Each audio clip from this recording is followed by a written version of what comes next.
Welcome everybody to episode 1 of my new podcast at theflowage.com. And we're going to start right where we left off from that Facebook post I made a couple weeks ago and get right into this problem of evil.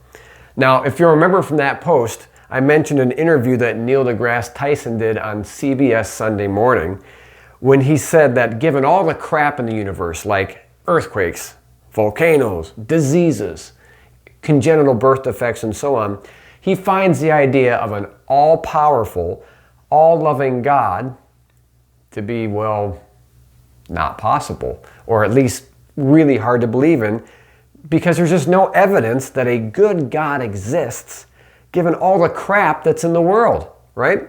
And I went on to say that I totally agree. I think that he's onto something, and I would probably feel the same way if I hadn't found a different way at looking at the problem of evil through the life and ministry of Jesus.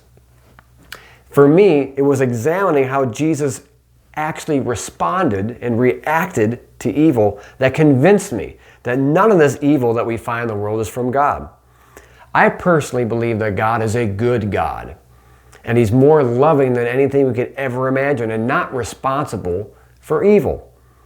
And I know that might raise some questions about certain Bible stories where evil seems to be coming directly from God, and I can address those in later episodes. But for now, I just want to lay out and develop a framework of how I got to this understanding that separates God from evil. And hopefully, I'll find a few folks along the way who are open to looking at Jesus in a different way, because I'm telling you, this will bring you life. You're going to be freed from false pictures of God that you've had in your mind. And you're going to just fall in love with Jesus, and you're going to set sail on a journey of being more and more set free from sins. So in this episode, I'm going to lay out a different pathway towards God and provide a logical and loving response to the problem of evil. And rather than appealing to fear and the flames of hell, which so many fundamental evangelical churches have done, I'm going to show you that we are extremely valuable and incredibly precious in God's eyes, who, by putting himself in the most humble and vulnerable and powerless position in the person of Jesus, has overcome evil through love. And in doing so, has opened a door up to us to enter into a life-giving relationship with God that frees us from the very things that hold us back from that. And I know that's a mouthful, and this is just supposed to be an introduction. We got to move on to our content. But in going this route, I'm going to try and paint this incredibly beautiful picture of God and make him irresistibly attractive. And it's going to allow you to take the blame off God for all this evil that we see in the universe. If we can just get the right picture of God and how he acts towards us and establish that in our heads, then we could be set free from false pictures of God. We can be set free of false pictures of other people and false pictures of ourselves that hold us back from having that eternal life that God wants us to have with him. So here we go. First, we've got to deconstruct the very idea of God from the beginning. So let's just start from scratch. Let's rebuild every concept and image that we have of God, that we've learned, or we've been handed down by our family, or given to us by our culture, or our church even, and just start over. And we're going to use a little bit of philosophy, some reason, and the science to help rebuild this. And it's going to take a little time, so just bear with me as we go through this. But here's what we know, and this is letter A. We are experiencing a shared reality. We are all individually aware that we are here and we exist. And I can prove that because I can see you and you can see me. So we're sharing something together. And B, we collectively can agree that there's a universe and we're living in it. And for some reason, we have these naturally occurring faculties that allow us to know quite a bit about the qualities of this dimension we're living in. So for example, we can reason that this dimension that we live in is physical. There's matter. there's molecules, and that makes up our reality. And when physics act upon matter, what we get is called the physical dimension.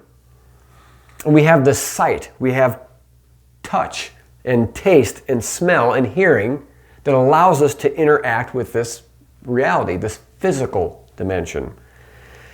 And what's also cool is we've got this brain that not only can be used just to keep us alive, but it's vast, incredibly vast, to take in information and think about things that are way beyond this level that merely serves us for survival.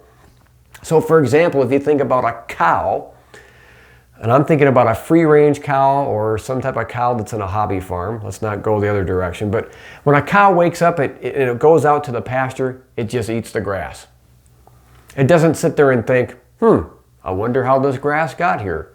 I wonder how I'm able to chew this grass. I wonder if there'll be grass here tomorrow. I wonder how the grass grows.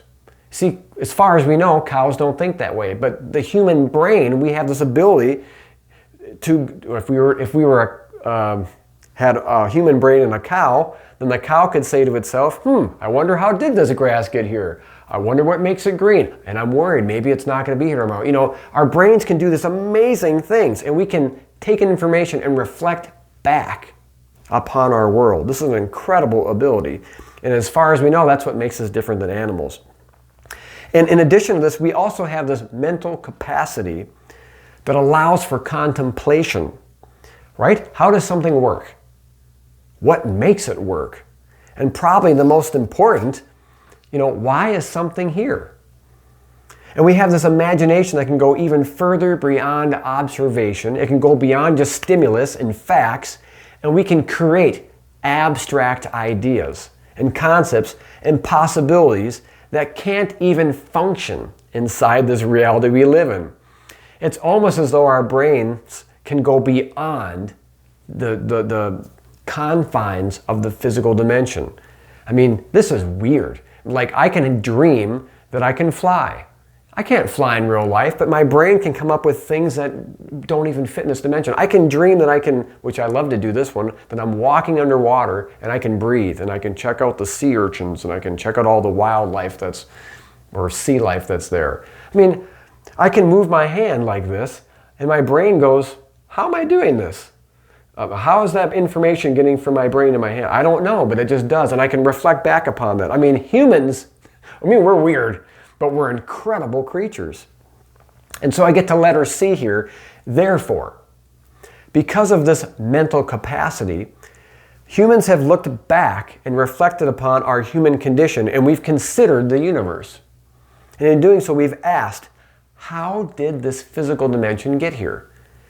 How did molecules and matter get here? Where did space and where did the universe come from? But let me just pause on that for a second and pose another question. Are all of our five senses reporting back to us everything there is to be observed? Or is there more? Now go with me on this. I'm taking the time to deconstruct everything down to a bare bones level, and we're going to build it right back up. Let me get to that question. Through interest and inquiry, humans have found out that there is more going on than what our five senses can just detect. Okay, sometimes we figure this out by blind luck, like we accidentally invented alcohol, or we accidentally invented blue cheese. We didn't do these things on purpose, they just happened, so we discovered them by accident. But with other things, we have been quite intentional.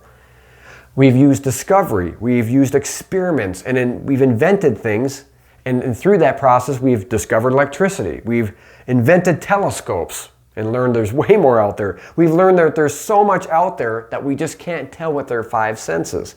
And the only way that we've figured out a way to prove that they exist is by conducting experiments and inventing machines that can look at matter and molecules in ways that go beyond the limitations of our five senses. And we've learned that there are properties about our physical dimension, like gravity and mass and time. And we've learned about mathematics, And we've learned that there's physics that govern this physical dimension. And we've put these observations and these experiments and these theories and the machines under the umbrella name of science. And science helps us understand the physical dimension. The things that we can see, the things we can taste, the things we can touch, the things we can hear and we feel. And so science tells us how matter is acted upon by the different laws of physics, like gravity, mass, and time. And thank God we've developed science because it's helped us in so many ways. We've advanced technology to this crazy degree, especially in the last 100 years. I mean, our healthcare has just gone light years beyond what it was. I mean, we used to take saws and saw people's legs off and wonder why they're getting infected. I mean, we've innovated manufacturing and agriculture, right? And we've expanded our understanding of the universe. But here's the kicker with science.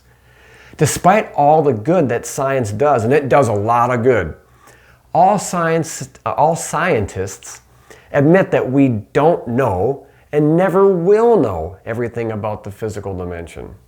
Nor can science tell us hardly anything about the reality or the possibility of other dimensions. I mean, they can theorize about other dimensions that are different than our physical dimension, what we see, taste, touch, hear, and feel. But they can't prove it. Which is why every good scientist who follows a scientific method will acknowledge that you can't disprove that other dimensions exist outside the physical dimension. You can't know something that you don't know. So there very well could be other dimensions or another dimension that's out there that we just can't discern because it exists outside the parameters and confines of our physical dimension. It may not be based upon matter, and therefore it's not subject to the same laws of physics. I know we're getting deep, but hang on with me. It's just the truth. So in fact, this other dimension could be the parent dimension by which our physical dimension got here. But we can't put the scientific method to it because we don't even know what to test for. We have no way to measure this other dimension because it's completely outside the confines and constructs of our physical dimension. Now, I'm hoping that wasn't too confusing, but let me just use a really simple analogy to make this clear. Is that, let's say that I built a machine, and the purpose of this machine is to detect and measure bubblegum. That's all it can do. And then in using my machine, I found out that there is bubblegum. And then if I did so, I would have proved that bubblegum exists. But in finding that bubblegum, I couldn't then take those findings and prove that Skittles don't exist.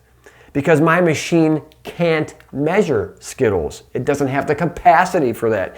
It can only find bubblegum. Therefore, it would be totally irresponsible and unscientific to say that Skittles can't and don't exist.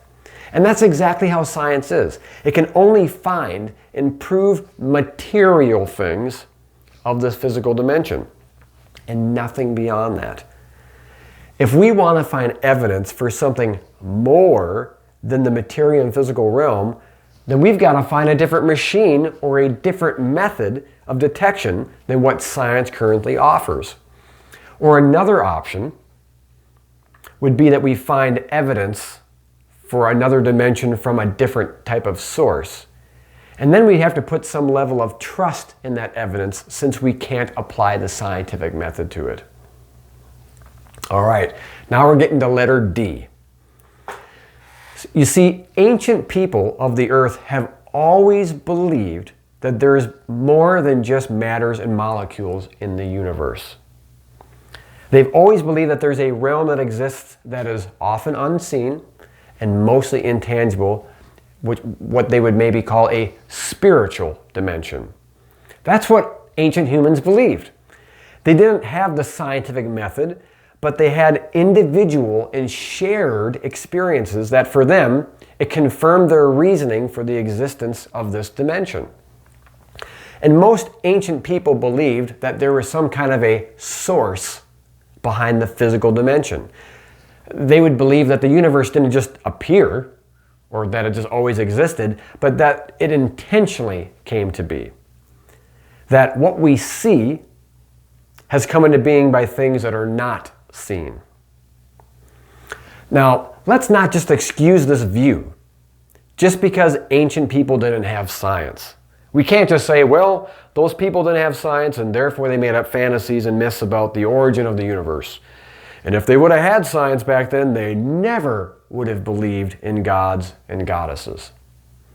But you see, despite what many classrooms and how academia sometimes, not always, but sometimes lead people to think, but there's many academics. There actually is many philosophers, many mathematicians, scientists, and psychologists, and engineers who now, in the 21st century, 2025, that wonder, that speculate, and believe in this same idea today, that there's something more going on than just the physical realm.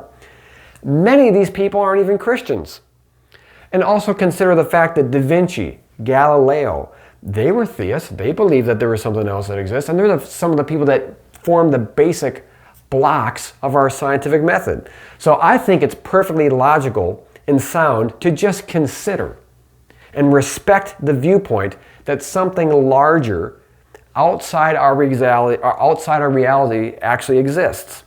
That the source and birth of all things in a physical dimension, maybe a higher power or even something we call divine or godlike, exists.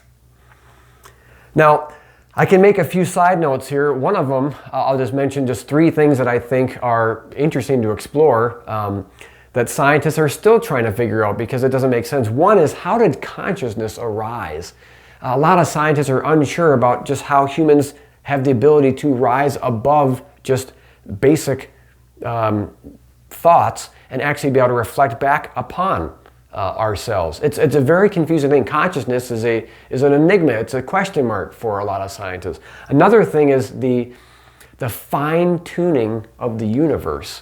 And we've got all these fine-tuning principles, like the cosmological constant and gravity and the weak nuclear force and the strong nuclear force. All these things have to be finely tuned. I mean, extremely finely tuned for this universe to be here, like 10 to the 47th power. And every one of them can't have any variations in order for our universe to be here. I mean, that makes the possibility of this universe being here as if like one sand on this, not just in the seashore, but one speck of dust in the entire cosmos. That's how lucky we are to be here. It's just almost unfathomably impossible that it was just by chance.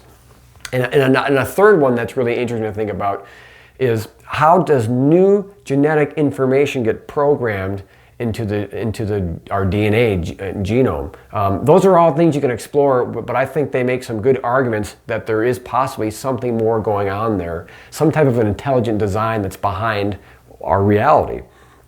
But let me get back to making this foundation here. And so we're at letter E. And so if we look back at these ancient people and people today who believe in a source of all things, like a source of our physical dimension, some people have proposed impersonal parent realities. Okay, what the heck is Vinny talking about? An impersonal parent reality. Okay, what I mean by that is, some say there's an energy out there that sustains the universe.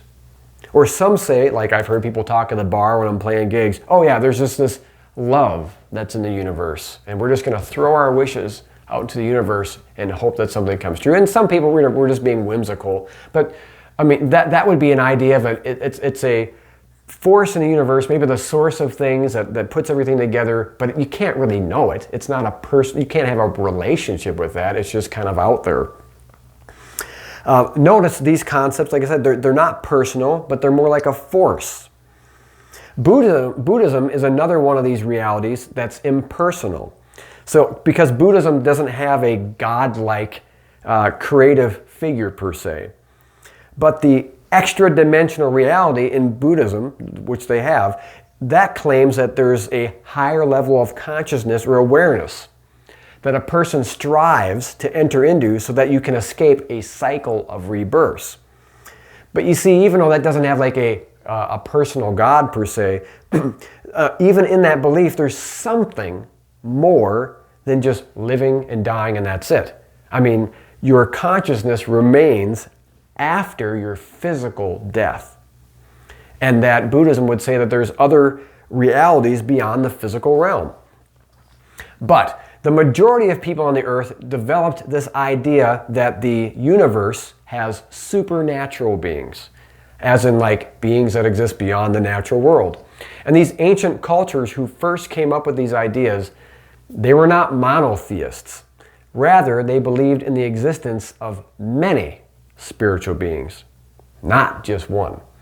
And among these gods, there were usually one or a few of them that were more powerful than the others. And this whole idea of all these gods, that's called polytheism. You see, these gods aren't humans, they're spiritual beings existing in this unseen realm. They do have personality and they can be known. And every now and then, they might make their presence known by direct visitation, in which one might be able to see and hear them. But more commonly, their presence is made known in indirect ways. And it's here that we're going to get into this problem of evil, okay? You see, these gods are ancient humanoids that came before us. They were said to influence how the natural world takes shape and how our physical dimension plays out. Okay, so for example, is life good or bad? Are we experiencing evil or are we experiencing good? Are we able to raise good crops for our food? Are we fertile in pregnancy?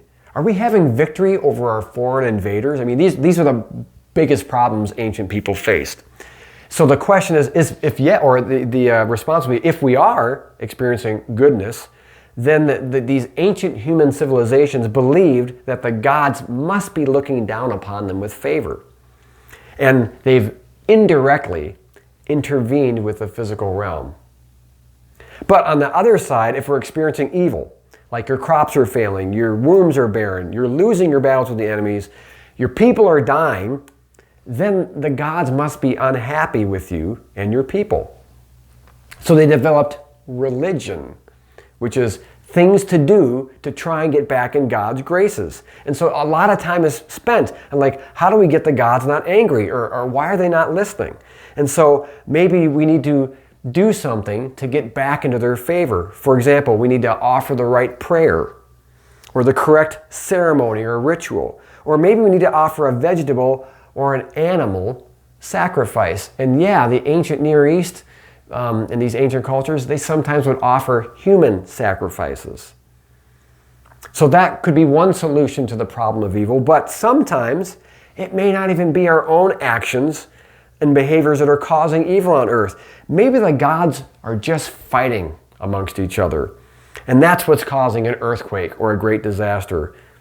Or maybe the lover of one god cheated on the other god, and the anger has caused a heat wave. You see, from the ancient perspective, the evil and hardships we experience then, they're not only natural disasters of just molecules of matter being acted upon by the laws of physics. They can be, but not always. And sometimes evil is being controlled and led by beings in the supernatural dimension. Either the gods are at war with each other, or at other times we're being rewarded or punished for our failure to worship them correctly. But evil then is not only a matter of the physical dimension, it also originates from the spiritual dimension. So we're laying this foundation, so this should help be our launching point for where we're going to go from. So I'm almost finished with this. So for these ancient people, they also believe that life continues after death. Like how the Greeks thought about Hades. The afterlife is not in the physical realm, but it's a spiritual existence, and it's lived out in the spiritual dimension. And usually, to some degree, how you have behaved in your earthly life is going to determine how you'll spend your life in the afterlife. This is how the ancient peoples of earth, that's how they conceptualized the existence of an unseen or spiritual dimension. And this is how they thought it intersected with the natural world. Now, I know that was a lot, okay? Just give me 1 minute to review that, and we'll move on to the next section. So first we just established that, hey, a universe exists, and we have the awareness to know we are in it through our 5 senses and through our reasoning. We've learned through observation and testing and physics and science and academics that there is this physical realm we live in, and it's made of molecules and matter, with laws of physics that govern and uphold our physical existence, right? Science and academics does a great job and a great service by telling us the hows and the whats about the physical dimension. But they don't do as good a job with existential questions, like, why is this physical dimension even here? And what is the purpose of humans' existence? Where did these molecules of matter come from? Or why do humans search for meaning in the universe rather than just existing like an animal? Why do we have a brain that's looking for more? So these existential questions, you see, to answer these, humans have historically turned to explanations outside of the physical dimension. They've appealed to higher dimensions or a non-physical source, a spiritual dimension, an unseen realm that's believed to be the parent dimension to our physical dimension. And see, in this spiritual dimension, for many people, there's many gods. The ancient people, they believed in many gods and figures or divine beings who brought the universe into existence. They are the ones responsible for many of the evils and outcomes that take place on Earth. And some of what happens in the universe is, maybe due to natural causes, but some of it too is related to these gods. They're judging our behavior. Some of it is caused by wars and fighting amongst the gods.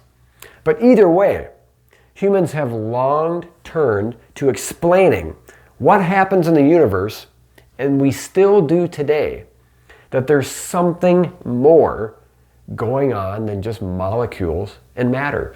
And this is affirmed, lastly, by our belief of the afterlife. I mean, most of us believe that there's some type of existence in a spiritual realm once we die and leave. And how we exist and whether that's in comfort or discomfort, a lot of people still believe that it's dependent upon our behavior or condition of our lives now. So, okay, you made it. Way to go. And notice, we haven't even talked about Jesus or the Bible yet, or Christianity or any of that stuff. We've just laid a foundation of how human history has consistently made claims that another realm, a spiritual dimension, exists and includes godlike beings or a supernatural dimension. And this has been the case for humanity for thousands and thousands of years. And this concept that I'm talking about, this idea that there's something more than molecules and matters, it's not far distant as you may think. I mean, 90 to 95% of the world's population still believes in something like this going on. And it's from that foundation, so it's so popular, that we're going to move into part 2 and examine how the biblical story, now we're going to get to the Bible, how that fits into this long-held human narrative. That's what we'll do in next week's video. But first, before we close this down, I just want to look at 2 other views and how these views deal with the problem of evil. And we're really going to drill down on the problem of evil now. And when you look at the world's population, these views are pretty much in the minority, but they've been around for a long time, but they are getting more popular. So let's go over this. So the first one is the agnostic view. It's a non-committal attitude towards the spiritual dimension. I mean, for an agnostic, you could say maybe the spiritual realm exists, maybe a spiritual realm doesn't. Maybe there's life after death, maybe not. Folks like Charles Darwin and maybe Albert Einstein could fit in that category. Agnostics neither confirm or deny the existence of a god or gods or higher forms of spiritual consciousness or beings or self-aware spiritual beings. And many modern agnostics, having been raised in the post-Enlightenment era, they turn to scientific method to justify their reasoning. For they might say something like, well, you can't prove or disprove God exists with science. And because we can't disprove God's existence, it should remain out of humankind's decision-making processes for our societal issues, like government, politics, education, issues of morality and behavior. Just keep that stuff out of there. And science only has become the truth setter. Because if science can't back it up, then it should be put on the back burner and made only a peripheral issue, or maybe a novelty issue that you just sit at the bar and talk about stuff like this, which I've done many times. Maybe you just joke about it over drinks, right? But either way, for an agnostic, you can't know if God exists. And there's been great thinkers throughout history like Aristotle, who lived way before Jesus, who had a kind of a pseudo-agnostic idea of God.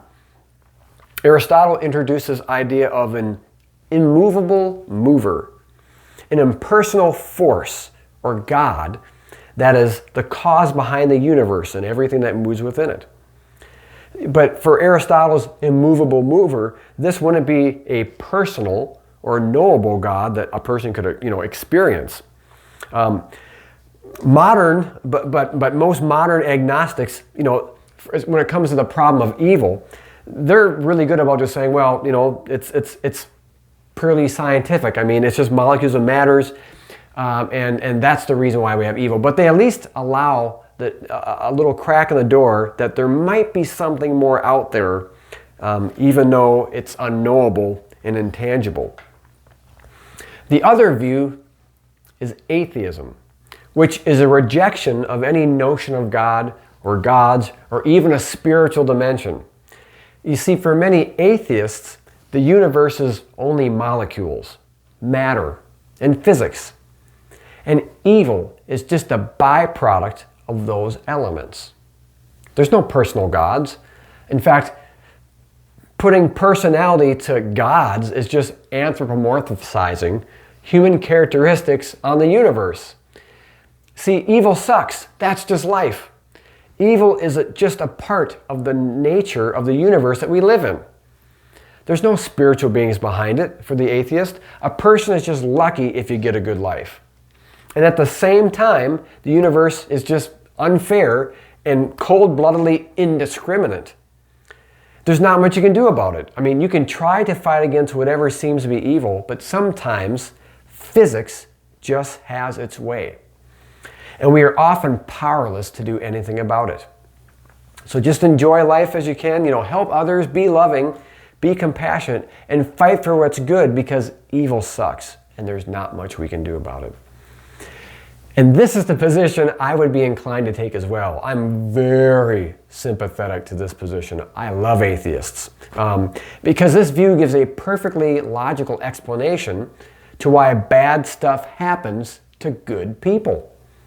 Why does a tidal wave wipe out 250,000 people like it did in 2004 in Indonesia? I mean, why do our loved ones endure harsh pain? Our infants and little children suffer for no apparent reason, and then they die. Our vulnerable elderly are laid to waste when all these people are just so undeserving. Why does that happen? Why do tornadoes wipe out entire cities? The COVID virus killed millions of people, and it just did it indiscriminately. It didn't matter who you were. I mean, evil is so ugly, and it's so disgusting that the notion of some God who seems to just pick or choose when he intervenes and when he doesn't, and who gets to be saved and who doesn't, just for his own pleasure, seems to be the most self-serving, unloving, revolting concept imaginable. And any God who would do these things would not even be worthy of worshiping. And I wholeheartedly agree with that. It's not just a rejection of evil gods that makes theism unconvincing for the atheist. As science and knowledge has advanced, we've found that there are measurable, testable, and far better scientific explanations available to explain this problem of evil. We can now prove that evil things are happening just because of physics. No God is involved. It's just the way the universe is set up. And this idea that there's demons and jinns and gods that are running around with pitchforks in the universe and messing with things, it sounds so ridiculous that for many atheists it's just laughable. It's like a page out of Greek mythology. I mean, I can understand how many atheists think, like, well, how can anyone with a serious education and a functioning brain honestly think that that's something more than just fairy tales? But here's how I'm going to close this out. But as much as atheism is strong in defending against gods and demons and saying that there's no spiritual dimension, atheism is very weak in explaining this one important thing: love. You see, love makes absolutely no sense in light of a universe that is altogether unloving. A godless physical existence should tell us to just accept our fate, to accept the survival of the fittest, to accept that we're not in control and merely subject to physics acting upon matter. If a meteor wants to come and wipe out the planet, so be it. That is the prerogative of a universe that's not controlled by a God.